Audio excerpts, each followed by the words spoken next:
Y vamos con las elecciones alemanas. Les decía, bueno, vamos con las noticias de las 7:30, con la ayuda de don Guillermo Díaz. Y les decía en el bloque anterior que mi sensación personal es que vamos a tener gobierno de coalición CDU-AfD. Y ahora se lo voy a explicar por qué. Vamos con ello. Luis del Pino es Radio Libertad. Continuamos con la información a esta hora de la mañana contándoles los resultados de las elecciones en Alemania, con una participación récord del 83,5%, la más alta desde el 1990. Los alemanes ya votaron en los comicios parlamentarios anticipados. Según las proyecciones, la Unión Demócrata Cristiana Conservadora, liderada por el candidato a canciller Friedrich Merz, y la Unión Social Cristiana, CSU, obtuvieron la mayoría de los votos con un 28,5%, seguidas por la Alternativa para Alemania, AfD, que obtuvo un 20,8% del total de la votación. Precisamente, el gran ganador de las elecciones en términos de porcentaje de votos fue la AfD, mientras que el SPD, liderado por el canciller Olaf Scholz, registró la mayor pérdida de votos en comparación con las elecciones anteriores. Así las cosas, el CDU, con 208 escaños, tendría que formar una coalición para poder formar gobierno, alcanzando la mayoría absoluta de los 316. AfD será una pieza clave al ser la segunda fuerza con 151 parlamentarios, mientras que el SPD se ha quedado con 121 escaños y los verdes con 85. El hemiciclo lo cerraría la izquierda con 68 asientos. Bueno. Interesantísimas las elecciones alemanas, como ya les he dicho.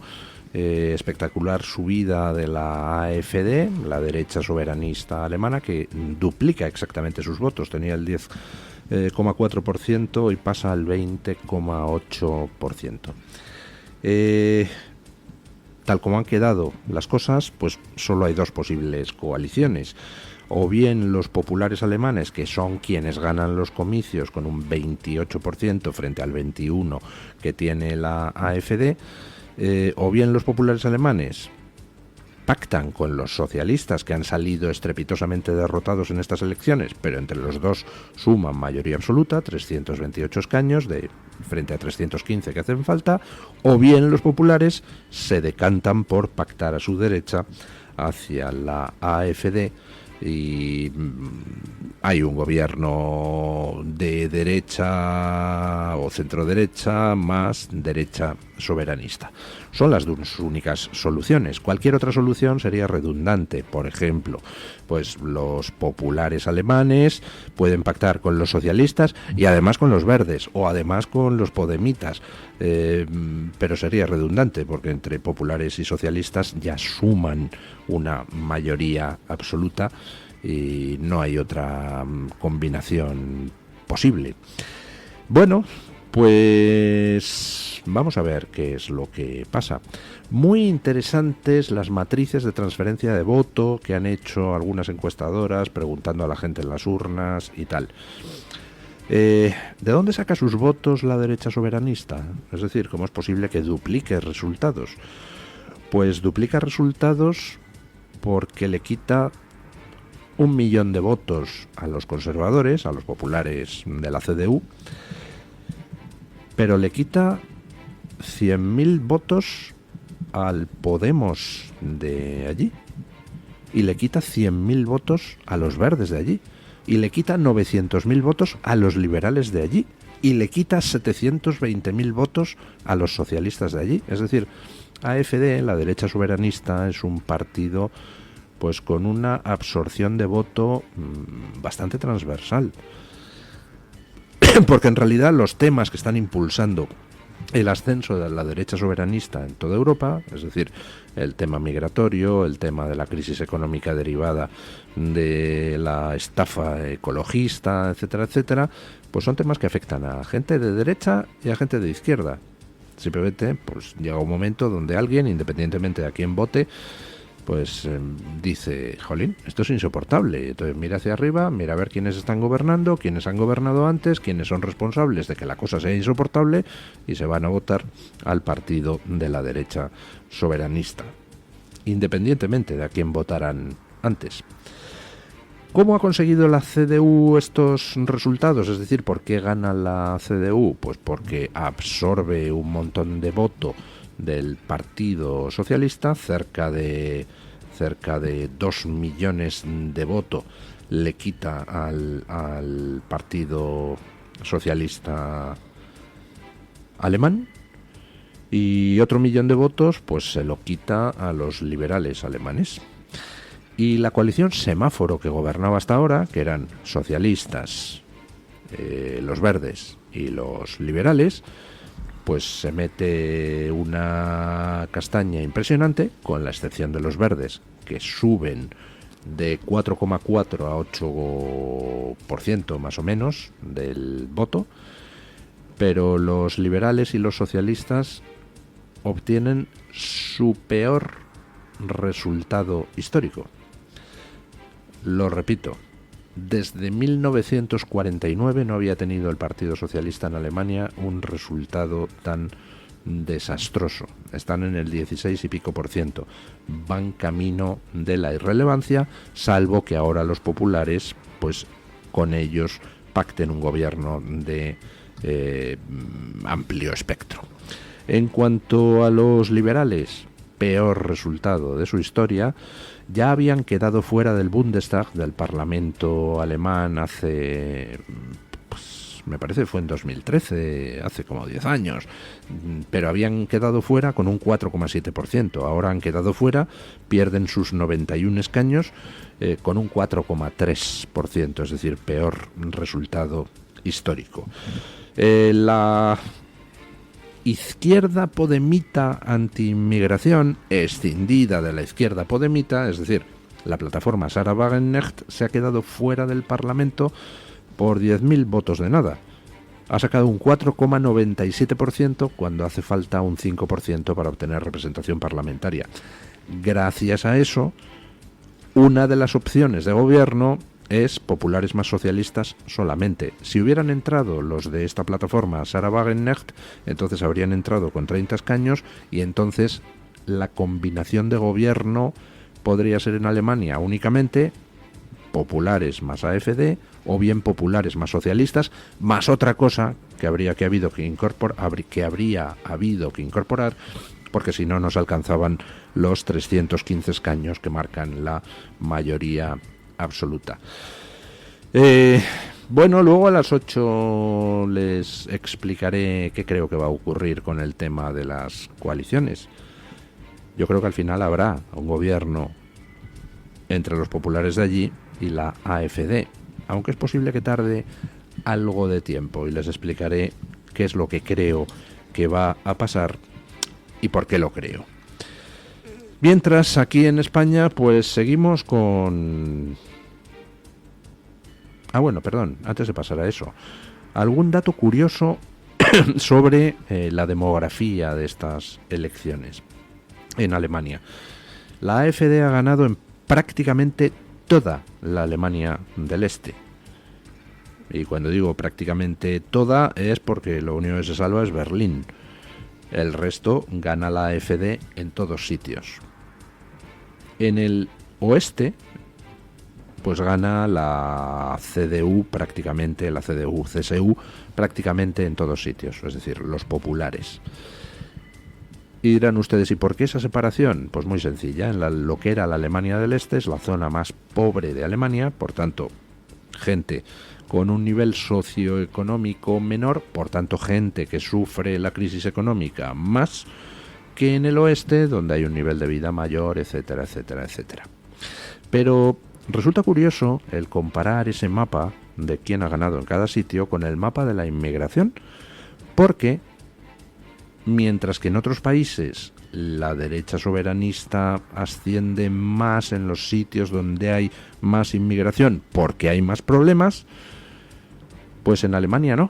En Alemania resulta que las zonas con más inmigración son precisamente el oeste, donde están en un nivel medio más o menos del 15% de población inmigrante. En el este, la media es más o menos un 6%. En el este, donde hay menos inmigración, gana la AfD. En el oeste, donde hay más inmigración, gana la CDU. Y dirán ustedes, ¿y eso? ¿Cómo es posible? Pues porque básicamente la correlación que existe pues es solo aparente. ¿Por qué hay más inmigración en el oeste? Pues porque el oeste es más rico, hay más trabajos y por tanto hay mucha más población inmigrante. ¿Por qué hay menos población en el este? Porque es más pobre, hay menos trabajos y por tanto los inmigrantes prefieren irse al oeste de Alemania. Entonces, en el este se vota masivamente a la AfD precisamente porque es una zona más pobre y que sufre más directamente los problemas de la crisis alemana, de la crisis económica. En el oeste, donde se sufre menos esa crisis económica, pues hay más inmigración porque van allí, porque hay más trabajo, y segundo, pues la gente está menos perjudicada y por tanto menos cabreada y por tanto vota menos allí a la AfD, aunque ha quedado segunda en todas partes. Eso es la primera cosa llamativa en cuanto a la distribución de voto en Alemania. Pero hay una segunda cosa llamativa y además para esa no tengo una explicación. Y es que, si se fijan ustedes aquí en las encuestas en España, cuanto más joven es alguien, más posibilidad hay de que vote a Vox.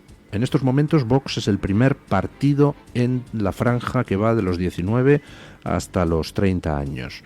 Y en la franja que va de los 18, desde los 19 a los 24, es el primer partido, pero con extraordinaria diferencia sobre los otros, duplicando al Partido Socialista y triplicando al Partido Popular.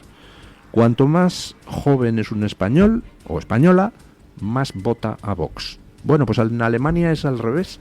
En la distribución de voto por edades que ha publicado Deutsche Welle, que supongo estará basada en encuestas a pie de urna o previas a los comicios, resulta que el voto a la AfD, a la derecha soberanista allí, es mayor cuanto mayor es la edad del votante. Es curioso y la verdad es que no tengo una explicación de por qué es así.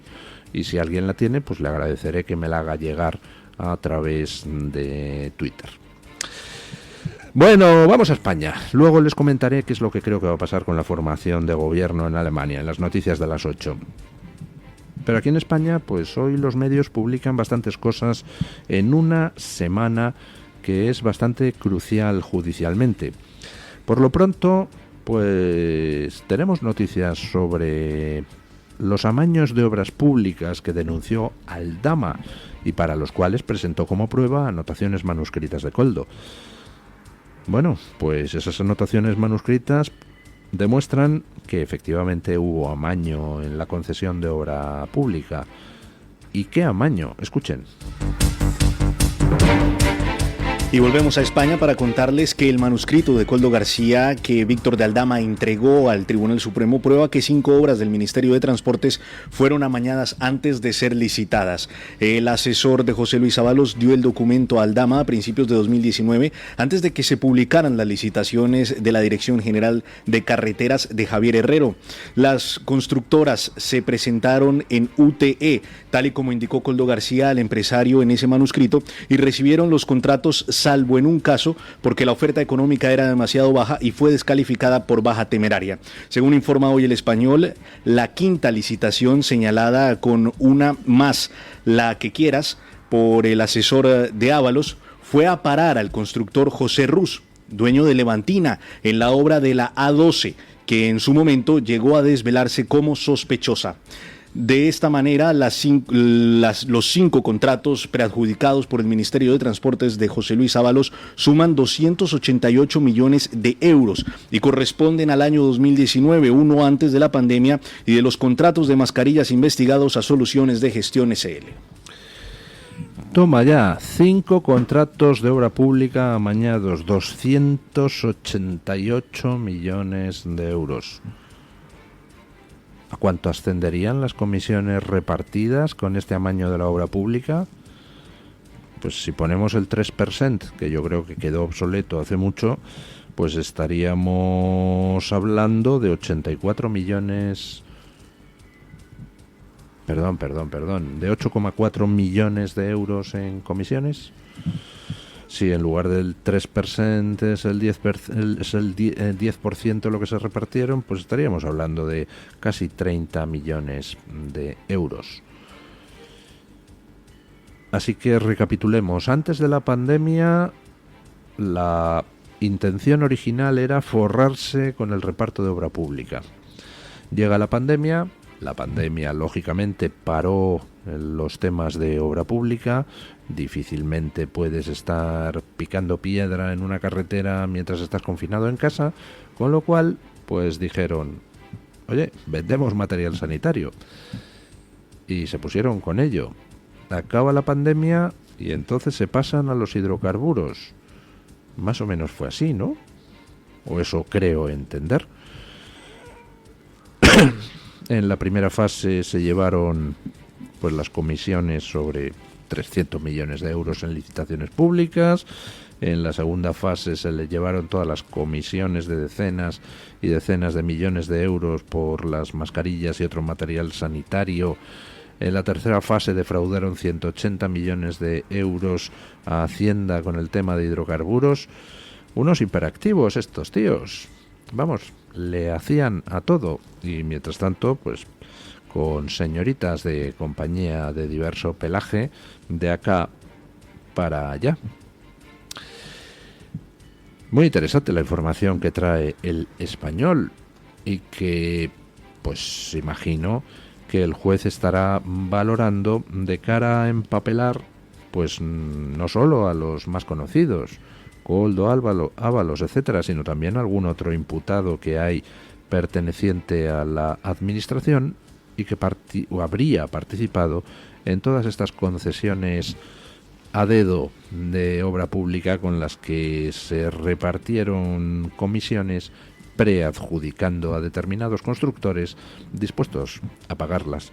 Pero va a haber más cosas esta semana. Ya les decía que es una semana crucial en el tema de la corrupción, porque viene una avalancha de testigos en el caso Ábalos, en ese caso que está instruyendo el Supremo después del Congreso, después de que el Congreso concediera el suplicatorio contra el ex número 2 del Partido Socialista.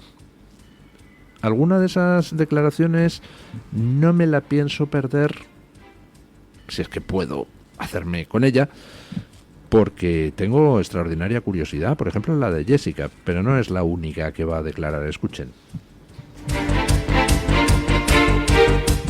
El magistrado que investiga al exministro José Luis Ábalos arranca esta semana una intensa ronda de testificales. Entre ellas se espera la declaración de testigos como Jessica Rodríguez, el ex número 3 de Transportes, y la empresaria Carmen Pano, que afirmó haber entregado 90.000 euros en la sede del PSOE por indicación del empresario Víctor de Aldama. Serán en total 9 testigos repartidos entre el martes y el jueves. Se trata de las primeras testificales de la causa, una vez que el magistrado ha impulsado la investigación tras contar con el suplicatorio del Congreso. Mañana abrirá el turno el ex subsecretario del Ministerio de Transportes, Jesús Manuel Gómez, investigado en la parte del caso Koldo que instruye la Audiencia Nacional, donde ya declaró el pasado 23 de septiembre. Después será el turno de la empresaria Carmen Pano, que afirmó haber entregado 90.000 euros en Ferraz por indicación de Aldama. Y el jueves será el turno de 4 empresarios, aunque las miradas estarán puestas en lo que tenga que declarar Jessica Rodríguez, la expareja del exdirigente socialista, que vivió 2 años y medio en un piso de Plaza España, que según la UCO pagó a Aldama como contraprestación a Ábalos. Bueno, ya saben ustedes que la semana pasada publicó The Objective la noticia de que esta chica, Jessica, pues no era la novia de Ábalos, no era su pareja sentimental, sino que esta chica la sacaron de un catálogo de escorts de lujo, de prostitutas de lujo, que Koldo tenía en el móvil. Parece que Ábalos le gustó y entonces la retiró de circulación durante 2 años y medio, donde la trama le pagaba un piso en Plaza de España y luego ella cobraba por acompañar a Ábalos a ciertos sitios, hasta que llegado a un cierto punto pues prescinde de ella y ya está. La verdad es que de toda esta panda que ha estado operando en esta macrotrama de corrupción creada por el número 2 del Partido Socialista, probablemente con conocimiento del número 1, en toda esta trama, pues hombre, la más decente en el sentido, en fin, monetario del tema, pues es Jessica. ¿Qué quieren que les diga? Ella ofrecía sus servicios, llega ahí un señor, pues hombre, ya entradito en años, ¿no? Y en kilos. Bueno, pues la elige, ella tiene sus tarifas y cobra, punto. Otra cosa son los problemas con Hacienda que pueda tener esta chica, porque me supongo que no emitiría facturas, que cobraría en negro, lo cual, pues, en fin, a Hacienda no suele gustarle. Pero vamos, que dentro de todo esto era la más transparente y sincera. Yo aquí ofrezco mis servicios y aquí hay un señor que me los paga. Me da exactamente igual cómo obtenga él su dinero, no es mi problema. Evidentemente ahí el golfo es el que adquiere los servicios de una de estas señoritas de compañía, pues con dinero público, con dinero de todos. A mí que cada cual se pague sus juergas, ni entro ni salgo, no me interesan. Lo que haga cada uno de la puerta de su casa para adentro, mientras no incumpla la ley, me da igual. Pero mientras no incumpla la ley, usar dinero público para pagarte las juergas, evidentemente es una malversación y es robar dinero al ciudadano para tus vicios o tus expansiones particulares. Bueno, tengo curiosidad por ver qué es lo que dice esta chica, Jessica, ante el juez. Porque me supongo que el juez la preguntará por el usufructo del piso en Gran Vía que le pagaba Aldama, pues como contraprestación para Ábalos. Supongo que el juez preguntará por las tarifas que cobraba Jessica por acompañar a Ábalos a viajes oficiales, porque Ábalos se llevaba la escort a viajes oficiales. Supongo que le preguntará el juez pues cuánto ha cobrado en total de toda esa trama. ¿Dará algún detalle Jessica que no conozcamos? Pues no lo sé. No tengo ni idea. La verdad es que no sé por qué no se la ha llamado muchísimo antes. Porque me parece un testimonio fundamental. Ahora creo que el PP la ha llamado a la Comisión de Investigación del Senado, pero todavía no ha sido la comparecencia, ¿no? Bueno, veremos qué dice esta chica, que ya digo que de toda la trama a mí es la que me despierta más simpatía, porque bueno, ella iba a su rollo. No es ella la que ha estado robando del erario. Quien ha estado robando del erario es quien pagaba los servicios de esta chica con dinero público. Bueno, ya saben ustedes que ha habido una conferencia, la conferencia conservadora más importante a nivel mundial en Estados Unidos, la CEPAC, donde han asistido pues Abascal, Milei, Bukele, aparte por supuesto de líderes conservadores americanos, Trump, Vance, Elon Musk ha estado allí. Bueno, en esa conferencia pues ha intervenido una persona pues que si uno se creyera lo que cuentan los medios de comunicación españoles, pues no debería estar allí, que es Giorgia Meloni. Si uno se mira la prensa española, pues parece que Giorgia Meloni fuera, pues no sé, la amiguita del alma de Feijóo, o poco menos. Pues mira, no, resulta que donde está es en la conferencia conservadora y además dijo cosas muy interesantes que ahora vamos a analizar. Escuchen. Retomamos la información internacional para contarles que la primera ministra de Italia, Giorgia Meloni, defendió en su discurso durante la CEPAC las palabras emitidas por el vicepresidente de los Estados Unidos, J.D. Vance, en su intervención en la Conferencia de Seguridad de Múnich. En el evento celebrado en Washington, Meloni declaró a través de una videoconferencia que una de las razones por las que coincidía con las palabras del líder republicano era porque la identidad de Europa había sido sacrificada en el altar de la corrección política, la burocracia y el mercantilismo. Cuando decimos Occidente, definimos una forma de entender el mundo, donde el individuo es central, la vida es sagrada. Todos los hombres nacen iguales y libres. La ley se aplica igual para todos. La soberanía pertenece al pueblo y la libertad está por encima de todo. De igual forma, la primera ministra italiana explicó que debemos decirles a las élites que nunca nos avergonzaremos de quiénes somos. Afirmamos nuestra identidad y trabajamos para fortalecerla. Sin una identidad profundamente arraigada, no podemos volver a ser grandes. En otra parte de su discurso, Meloni explicó que aquellos que defienden la migración masiva a Europa forman parte de una máquina dominante de propaganda que pretende controlar la opinión pública de su país. Bueno, pues ahí estaba Meloni, esa señora que, en fin, los medios conservadores españoles pues estaban poniendo a parir hasta que finalmente Meloni pues resulta que quedan en dos eurogrupos separados, Meloni y Abascal. Entonces ya Meloni se la pusieron a alabar como, pues en fin, no sé, la representante del centro centrado, sensato. Feijóo se puso a hacer declaraciones sobre Meloni, pues como si la amara de toda la vida, estas cosas. Bueno, Meloni sigue siendo Meloni.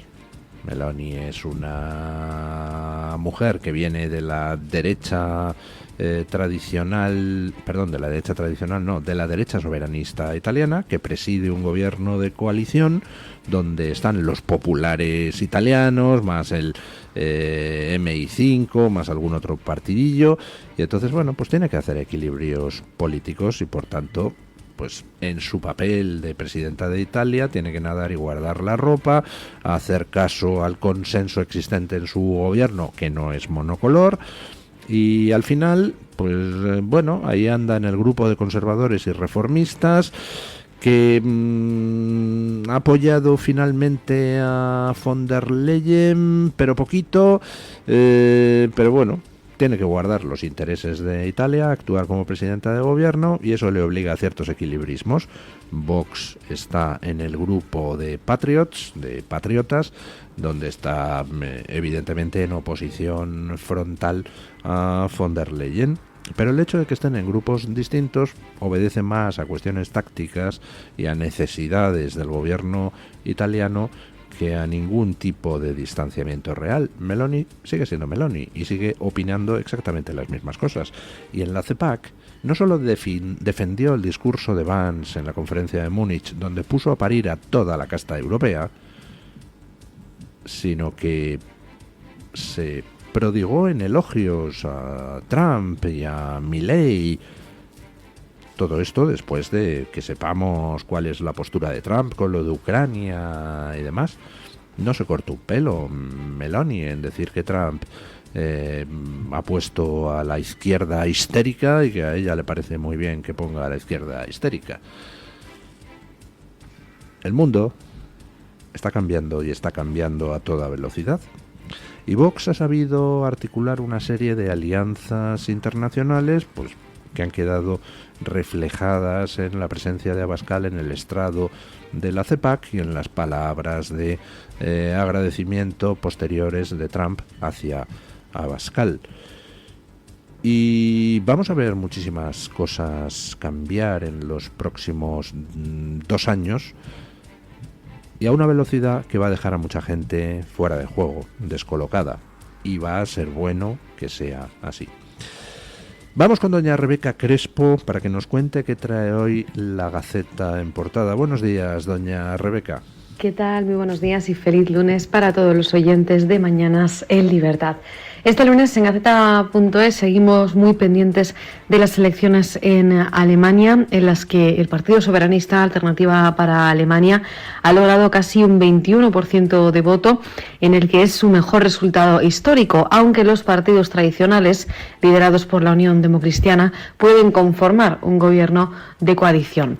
De hecho, la CDU de momento ha desoído el mandato de las urnas y ha dicho que va a buscar pactar con la izquierda para formar gobierno en Alemania. Rechaza así ese acuerdo soberanista con la derecha soberanista de AfD. Todos los detalles sobre las elecciones en Alemania ahora mismo en Gaceta.es. Por otro lado, el presidente del Consejo Europeo, Antonio Costa, ha convocado una cumbre extraordinaria el próximo 6 de marzo, de la que también nos hacemos eco, con el objetivo de abordar la situación en Ucrania y debatir la necesidad de reforzar la defensa europea. Además de estos asuntos, como siempre, recomiendo las columnas de opinión y muchas otras cosas que llevamos en Gaceta.es. Gracias y feliz lunes para todos.